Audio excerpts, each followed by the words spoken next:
Avez-vous déjà entendu parler de l'enfer que traverse KFC en Europe?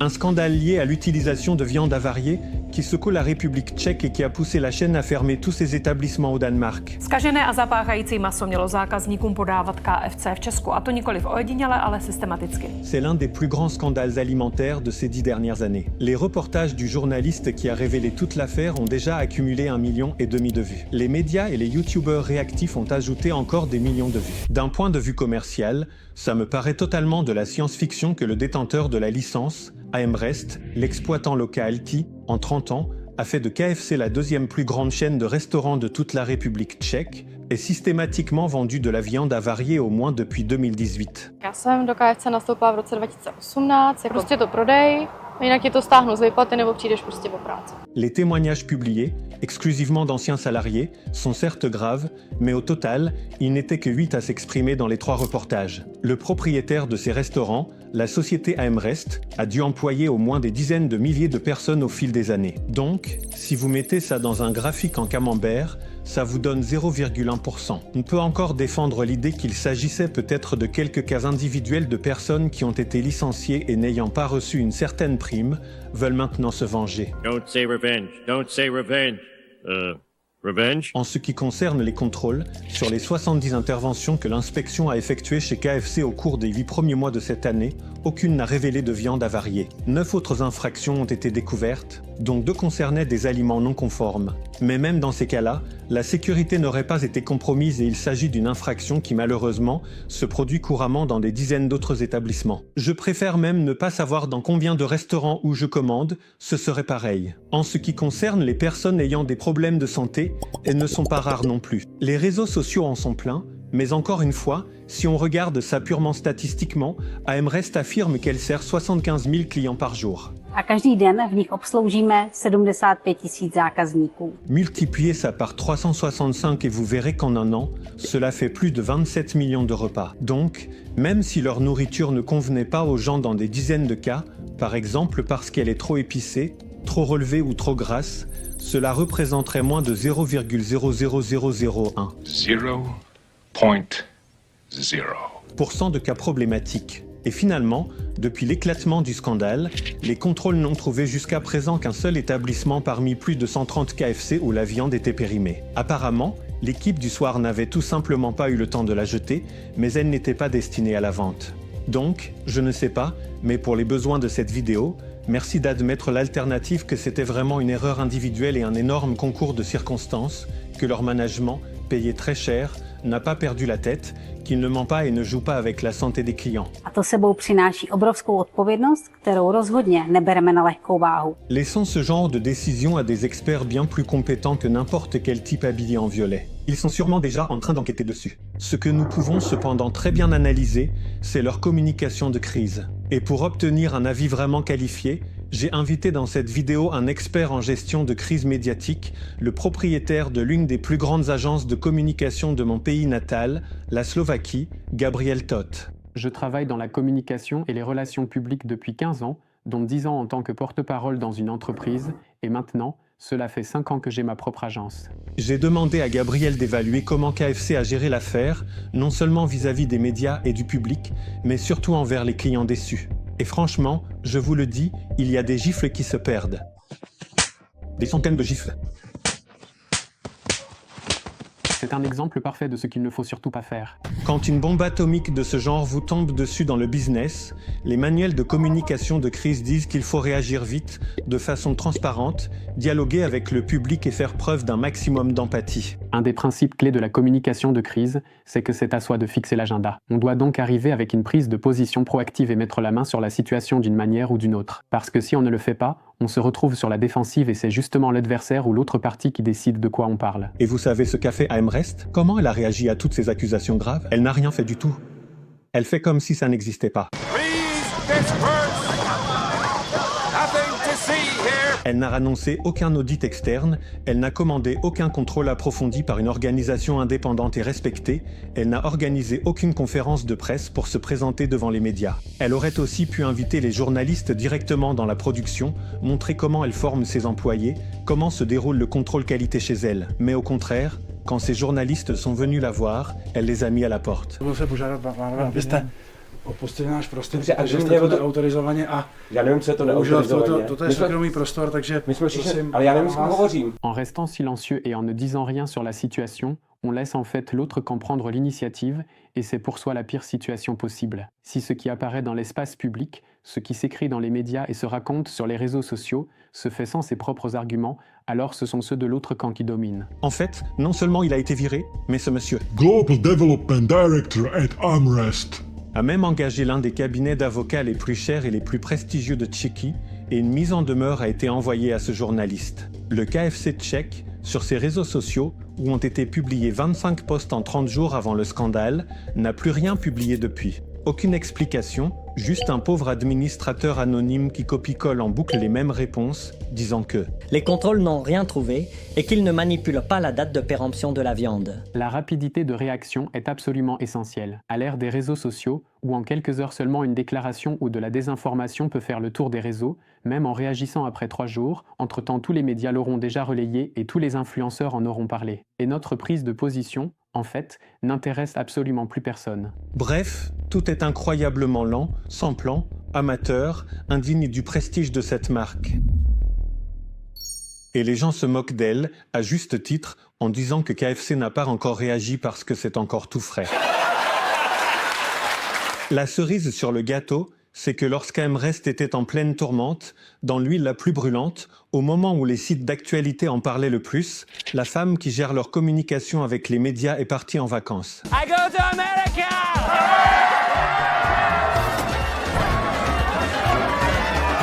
Officiellement, la présomption d'innocence s'applique, mais au final, ce n'est ni un contrôle d'État, ni un quelconque YouTuber qui décide si vous réussirez sur le marché. C'est le client qui décide avec son portefeuille. Et personnellement, après des accusations selon lesquelles une petite fille aurait fini en soins intensifs après avoir mangé chez KFC, risqueriez-vous votre santé et iriez-vous y manger? Essayer de laisser pourrir l'affaire est une très mauvaise stratégie. Si vous ne répondez pas à certaines questions ou à des sollicitations, l'article ou le reportage sortira de toute façon. Il sera simplement précisé que votre entreprise n'a pas souhaité s'exprimer, ce qui laisse entendre que vous avez quelque chose à cacher. Surtout quand, il y a seulement quelques mois, tous les KFC ont été fermés au Danemark pour exactement la même raison. Les journalistes y avaient en effet découvert, dans une discussion interne à l'entreprise, des messages indiquant que les employés prolongeaient les dates de péremption sur la viande invendue.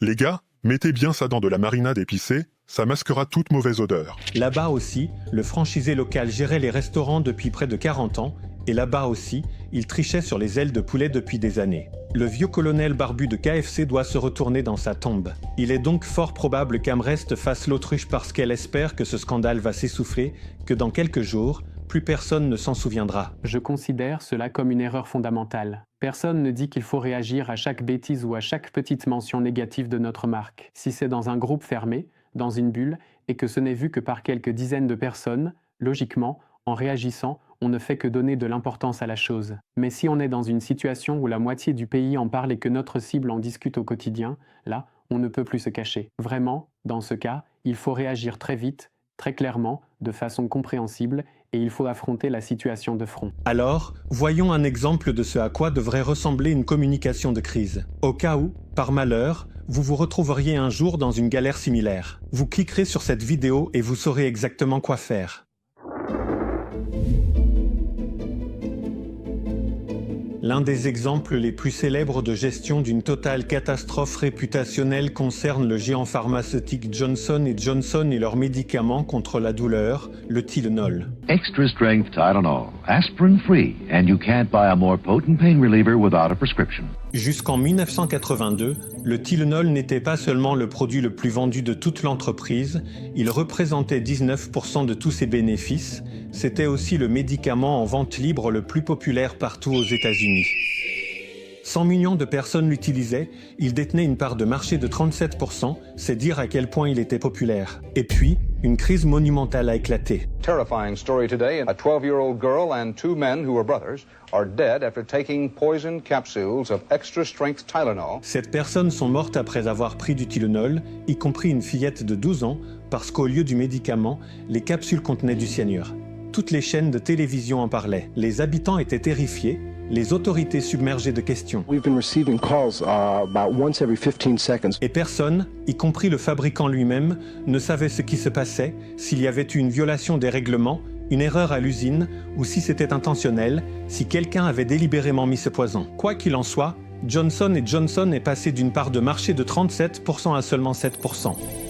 Pourtant, son PDG, James Burke, a réagi immédiatement. Le même jour où les enquêteurs ont fait le lien entre les décès et le Tylenol, il a mis en place une équipe spécialisée de 7 personnes chargées de gérer l'affaire. Il leur a donné une autonomie totale pour agir sans avoir besoin de l'approbation de la direction, afin que rien ni personne ne les retarde et qu'ils puissent sauver la réputation de l'entreprise. Voici donc la première règle mentionnée, la rapidité. C'est vraiment très important. La toute première chose que cette cellule de crise a faite, c'est d'informer les habitants au moyen de tous les médias disponibles, télévision, radio, presse, en distribuant des prospectus dans la rue et même à la police elle-même. This product may be contaminated with cyanide and should be destroyed. Do not take any Tylenol until further notice. Avec ce même message, elle a également contacté tous les hôpitaux, médecins et pharmacies, les administrations publiques, les maires et les bourgmestres pour qu'ils le diffusent à leur tour. Don't use Tylenol. Pouvez-vous imaginer l'ampleur colossale que cela a dû représenter? Et de sa propre initiative, volontairement, sans qu'aucun institut de contrôle des médicaments ne lui impose quoi que ce soit, non seulement elle a arrêté la production de Tylenol, stoppé toute publicité, mais elle a aussi ordonné le retrait de 31 millions de boîtes du marché. Store management pulled all the Tylenol off the shelves on Thursday. All the bottles of extra-strength capsules were removed Friday as part of the nationwide recall. On estime que cela leur a coûté à l'époque plus de 100 millions de dollars, sans compter une montagne de stress et une réputation ternie. While this decision is a financial burden to us, it does not begin to compare to the loss suffered by the family and friends. C'est exactement un exemple de la transparence mentionnée plus tôt. Vous assumez la responsabilité, même si vous ne savez toujours pas exactement ce qui se passe. Mais cela ne s'est pas arrêté là. Johnson & Johnson a mis en place une ligne téléphonique gratuite pour répondre aux questions des citoyens, ainsi qu'une ligne dédiée à tous les médias souhaitant couvrir l'affaire. Et ce n'était pas un simple porte-parole d'une agence engagée, mais le directeur lui-même de ce géant pharmaceutique de 5 milliards de dollars qui communiquait plusieurs fois par jour, via des conférences de presse, sur l'évolution de la situation. À chaque nouvelle information, il convoquait immédiatement une conférence de presse. Et je suis sûr que si les réseaux sociaux avaient existé à l'époque, il y aurait organisé des diffusions en direct en permanence. C'est ainsi qu'il faut mener le dialogue mentionné avec le public. C'est comme ça qu'on fait face aux questions embarrassantes, même quand on ne sait pas encore exactement ce qui s'est passé. Plus tard, on a découvert qu'un individu inconnu avait acheté des flacons, ouvert les capsules, vidé le médicament, mis du cyanure à la place, puis remis les flacons en rayon dans les pharmacies. En 1982, c'était très facile à faire. À l'époque, il n'y avait pas encore tous ces bouchons de sécurité. Les médicaments en vente libre n'étaient pas vendus sous blister, et le goulot des flacons n'était pas scellé avec ce genre de film plastique. En revanche, on pouvait acheter du cyanure de potassium tout à fait normalement dans une quincaillerie. En fait, c'est seulement après cette affaire du Tylenol que Johnson & Johnson, en tant que première entreprise sur le marché, a introduit une protection en 3 étapes. D'abord, il mettait le flacon dans un emballage en papier scellé, puis il y avait un film plastique sur le bouchon, et enfin, le goulot était recouvert d'une feuille d'aluminium. Si quelqu'un avait manipulé un tel produit, en insérant ou en retirant des comprimés, les clients l'auraient immédiatement remarqué, et ce sentiment de contrôle les rassurait énormément. I think they're going the extra mile to make it sure that it's consumer safe. Ce type de sécurisation est devenu la norme, ce qui fait qu'aujourd'hui, même les médicaments que vous avez dans votre armoire à pharmacie à la maison sont bien plus sûrs, sans que vous en ayez forcément conscience. L'enquêteur principal a découvert que Johnson & Johnson n'était pas responsable de la situation, que ses processus de fabrication étaient absolument sûrs. I don't think you could probably have any other more secure system. L'entreprise se considérait elle-même comme victime de l'attaque. Malgré cela, elle a accordé une indemnisation financière et thérapeutique aux familles touchées. Et une fois le pire passé, elle a recommencé à faire du marketing à fond. The advertising campaign to restore sales of the extremely popular painkiller will be expensive. Johnson & Johnson a vendu le Tylenol 25% moins cher, a envoyé 2500 de ses représentants pour informer personnellement les médecins, les pharmacies et les hôpitaux que tout était à nouveau sûr. Et elle a beaucoup investi dans la publicité, dans la communication, pour regagner la confiance perdue. So if anyone asks me if I still use Tylenol, my answer is yes.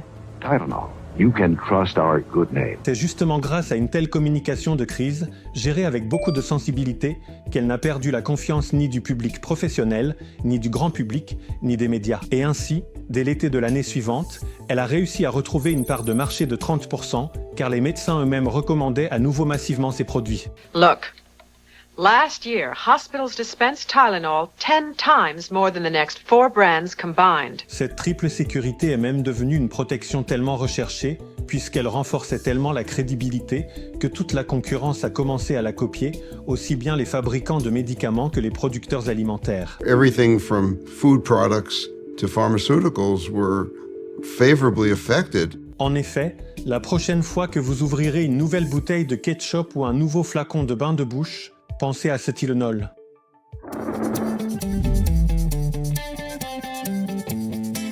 Mais ne croyez pas que ce genre de galère n'arrive que dans la grande Amérique, que dans les petits pays, personne ne fait attention. Je vais vous montrer un parfait exemple de ma chère Slovaquie. Il y a 10 ans, l'entreprise Alpha Bio de Banská Bystrica a traversé un véritable enfer. Elle produit des aliments pour végétaliens et végétariens, comme ses tartinades végétales. Et elle s'en sortait plutôt bien. C'était une entreprise prospère avec plus de 150 employés et un chiffre d'affaires annuel de plus de 5 millions. Dans certains segments, elle détenait même une part de marché de 80%. Elle vendait des milliers de tonnes par an. La demande des clients à la recherche d'aliments sains augmentait, les partenaires commerciaux affluaient, elle s'est étendue en Tchéquie et en Hongrie, et elle prévoyait une expansion en Pologne. Même les Autrichiens, qu'on admire parce qu'ils semblent avoir un air encore plus pur, ont laissé Alpha Bio rentrer dans leur magasin. Après des années d'efforts, ils y étaient enfin parvenus. High five! L'entreprise embauchait donc de nouveaux employés, se préparait à acheter une nouvelle ligne de production pour 3 millions d'euros. Elle voulait lancer une production en continu. Mais qu'est-ce qui a bien pu mal tourner, Philippe? Absolument tout. Z Banskej Bystrice dnes prišla šokujúca správa. Pravdepodobne z obyčajnej cícerovej nátierky sa nebezpečnou baktériou priotrávil 43-ročný muž, ktorý upadol do komy. Le 12 août 2015, un patient empoisonné a été admis aux urgences à Banská Bystrica. Il avait une bactérie toxique dans le corps, son état s'est rapidement aggravé, il est même tombé dans le coma. L'inspection s'est donc rendue chez lui pour découvrir d'où il avait pu être contaminé, et là, ils ont trouvé dans sa poubelle 3 emballages de tartinade Alpha Bio. Rovnakú baktériu našli aj hygienici v 3 obaloch cicerovej nátierky, ktorú pacient jedol. Et le bureau régional de la santé publique n'a pas eu besoin de plus d'éléments. Même si aucune tartinade n'était contaminée dans les emballages non ouverts, ni dans ce même lot, ni dans d'autres, ils ont tout de même publié un communiqué de presse affirmant que tout cela était lié, que si vous aviez acheté cette tartinade de pois chiches, il ne fallait pas la consommer, et que toute la distribution était temporairement suspendue. Hygienici už dnes varujú pred tým, aby ľudia jednoducho nejedli cicerovú nátierku od výrobcu Alpha Bio. Du jour au lendemain, Alpha Bio s'est retrouvé sur la liste des aliments dangereux. C'était partout, dans tous les journaux radio et télé. Les spectateurs ont inondé les lignes d'information des toxicologues. Nachádzame sa v Národnom toxikologickom informačnom centre, kde od zverejnenia prípadu neustále zvonia telefóny. Les vendeurs ont massivement retiré leurs autres produits, les clients ont rapporté les articles achetés en magasin et en Tchéquie, leurs entrepôts ont été fermés. Alpha Bio s'est même retrouvé sur la liste d'alerte européenne, signalant que la bactérie pouvait aussi se trouver dans d'autres pays. Bad news. L'impact financier a été immédiat. En Slovaquie, les ventes ont chuté de 30%, en Tchéquie de moitié, et en Autriche, elle a été complètement expulsée. Get out. 20 tonnes de marchandises qui étaient en stock ont directement fini à la poubelle. Et le préjudice à sa réputation, ça, c'était même impossible à chiffrer. Bref, personne n'a attendu les tests de laboratoire certifiés, l'avis de l'entreprise n'intéressait personne. Ce seul communiqué de presse de l'autorité l'a mené au bord de la faillite. Une véritable catastrophe. Et c'est justement à ce moment-là qu'Alpha Bio a appelé la plus grande agence de relations publiques de pointe en Slovaquie, Sésame. Et ce même soir, à 9h, l'agence a pris en main toute la gestion de la communication de A à Z. Pour ces tartinades, c'était la première étape cruciale, reconnaître rapidement qu'elle n'avait aucune expérience avec ce genre de situation, qu'elle pouvait se laisser submerger par l'émotion, alors autant demander conseil à un expert. Vous voyez, KFC, La rapidité. Deuxièmement, elle a mis à disposition du public et des médias toute la documentation et les résultats des tests de laboratoire. Elle a fait preuve de transparence. Elle a mis en place une ligne téléphonique ouverte 24 heures sur 24 pour les médias, et peu importait s'il s'agissait d'une grande chaîne de télévision ou d'un journal local, elle répondait à chaque question. My sme sa spojili aj s týmto výrobcom. Poskytol nám písomné stanovisko, v ktorom veľmi rázne odmieta akékoľvek pochybenia.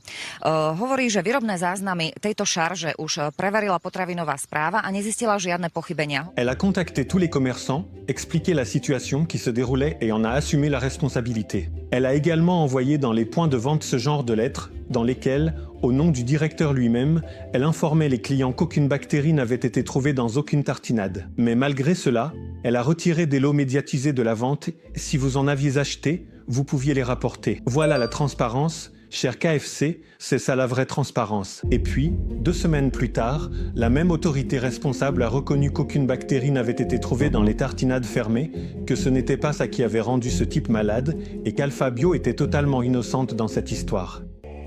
Oh, I'm sorry. Et vous savez, quand on a une information sensationnelle qui met la vie en danger, ça se propage vraiment vite dans les médias. Mais quand on découvre que ce n'était pas vrai, ça n'intéresse plus autant les gens, on en parle beaucoup moins. C'est clairement illustré sur ce graphique. En Slovaquie, où Alpha Bio a une longue tradition et de nombreux clients réguliers, Sésame a réussi à ramener le sujet dans les médias pour qu'il publie aussi le résultat final de l'enquête. Sur Facebook, un événement virtuel intitulé « Achetons de la tartinade de pois chiches » a été créé, dont le but était de se prendre en photo avec cette tartinade et de participer aux discussions. 16 000 personnes ont pris part, des centaines ont publié des photos, il y a eu des milliers de mentions « J'aime ». L'opérateur Télécom O2 a lancé une publicité affirmant que la tartinade de pois chiches était innocente. La plus grande librairie, Martinus, a commencé à la vendre dans ses cafés, et même le président de la Slovaquie, Andrzej Kiska, s'est rendu dans l'usine pour apporter son soutien. Et grâce à tout cela, non seulement on a reparlé des tartinades pour la 3e fois dans les médias, non seulement l'entreprise a retrouvé ses ventes, mais en octobre 2015, elle a même fait un meilleur mois que l'année précédente. Mais savez-vous ce qui s'est passé en Tchéquie ? Eh bien, rien du tout. Là-bas, ils les ont tout simplement mises dans le même sac que les aliments bon marché et de mauvaise qualité importés de Pologne. Et pour ce qui est des Autrichiens, inutile même d'en parler. Au moins, vous voyez que la justice est parfois aveugle. Et, peu importe à quel point votre communication de crise est bien gérée, il y aura toujours une partie des clients que vous n'arriverez tout simplement pas à convaincre. Peut-être même qu'ils n'auront jamais accès à ces informations correctives. Mais même dans des situations aussi difficiles, souvenez-vous que le monde continue de tourner, que le travail acharné, honnête et persévérant n'a jamais déçu personne et que la vérité finit toujours par triompher. Dans le cas d'Alpha Bio, l'entreprise a connu une croissance de 40% en 2015, puis de 25% supplémentaires en 2016 et jusqu'à aujourd'hui, elle a encore progressé de près de 500%. Et le plus beau dans tout ça, c'est qu'au moins 70% de sa production, qui s'élève à 50 millions d'euros, est destinée à l'exportation, d'encore de Slovaquie, vers 29 pays à travers le monde. Aujourd'hui, personne ne parle plus de leur petite affaire là-bas.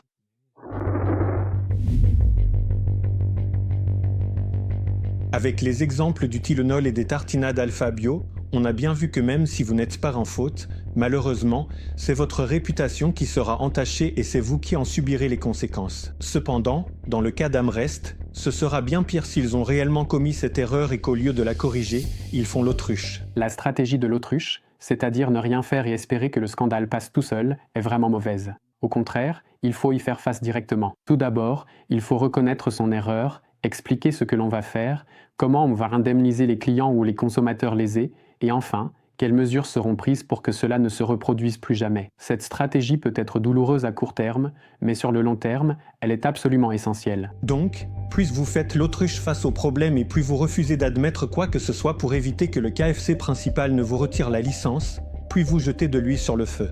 Les gens vont s'y intéresser davantage, ils vont creuser encore plus, et d'autres reportages vont voir le jour. La probabilité d'être vraiment confronté à des sanctions sérieuses, comme par exemple une perte de licence, est bien plus élevée si on ne traite pas l'affaire. Elle va continuer à s'envenimer et à s'aggraver, alors que si on fait face au problème dès le début et qu'on essaie, disons, de stopper l'affaire le plus vite possible ou au moins d'en limiter la médiatisation, on a de meilleures chances. C'est justement pour cela que moi et le pompier des incendies médiatiques, Gabriel, recommandons de réagir, même s'il est tard. C'est toujours mieux que jamais. En effet, on ne sait jamais à quel point la situation peut encore dégénérer, Par exemple, si un eurodéputé décide de s'en occuper directement à Bruxelles. Vy jste se do toho jako europoslanec opřel pořádně. První otázka, jako patříte vůbec do práce europoslance? Tak to... Ochrana spotřebitele je nejdůležitější jako téma Evropské unie. Affrontez donc le problème, excusez-vous auprès des clients, des employés, des actionnaires, ils doivent vraiment croire que vous le regrettez profondément. Et tout de suite après,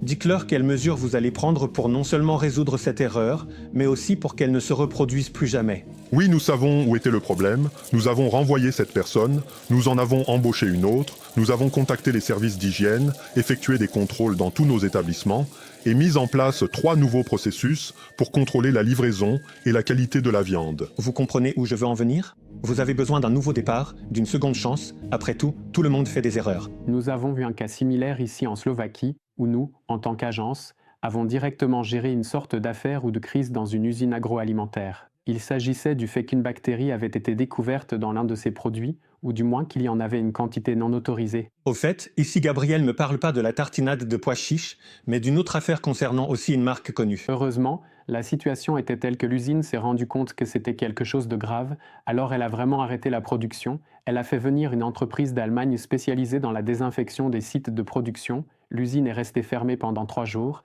et elle a vraiment été nettoyée centimètre par centimètre, littéralement avec une brosse à dents, chaque recoin de l'usine a été passé en revue. Ce n'est que lorsque nous avons été certains que l'usine avait subi une telle désinfection qu'une grande conférence de presse a été organisée, on a annoncé la reprise de la production, on a dit aux clients qu'ils pouvaient être sûrs que tout était en ordre, et c'était en quelque sorte un nouveau départ, une sorte de remise à zéro de toute cette situation. Et cette entreprise fonctionne toujours aujourd'hui, elle a du succès, vous achetez ses produits et vous les trouvez bons. Un tel redémarrage serait certainement utile aussi à AMRest ici en Tchéquie, mais au lieu de cela, elle a préféré garder la tête dans le sable et a plutôt engagé des avocats et lancé une grande campagne médiatique. Šťavnaté kuřecí maso s jemnou a lahodnou omáčkou Kentucky Gold.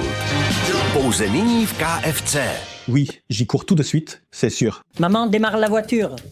L'affaire du Tylenol est considérée comme le standard d'or de la communication de crise, à tel point qu'elle est encore enseignée aujourd'hui dans toutes les filières de commerce, de marketing, de journalisme ou de communication des grandes écoles prestigieuses à l'étranger. Quant aux tartinades Alpha Bio, on en parle dans les universités slovaques et il semble bien qu'on donnera aussi des cours sur KFC, sauf que je ne sais pas si ce sera dans un esprit qui plairait à AMRest. C'est l'exemple type de ce qu'il faut éviter. Envoyez cette vidéo à quelqu'un faisant partie de son conseil de direction, s'il vous plaît. J'ai comme l'impression que ça lui serait vraiment utile. Sinon, vous savez ce qui est carrément ironique, c'est que, à cause de la qualité, ou plutôt du manque de qualité de la nourriture, même le fondateur de KFC a poursuivi KFC en justice. Ça ne s'invente pas. Dites-moi dans les commentaires si une vidéo sur ce sujet vous intéresserait, parce que si oui, je la préparerai avec plaisir pour vous.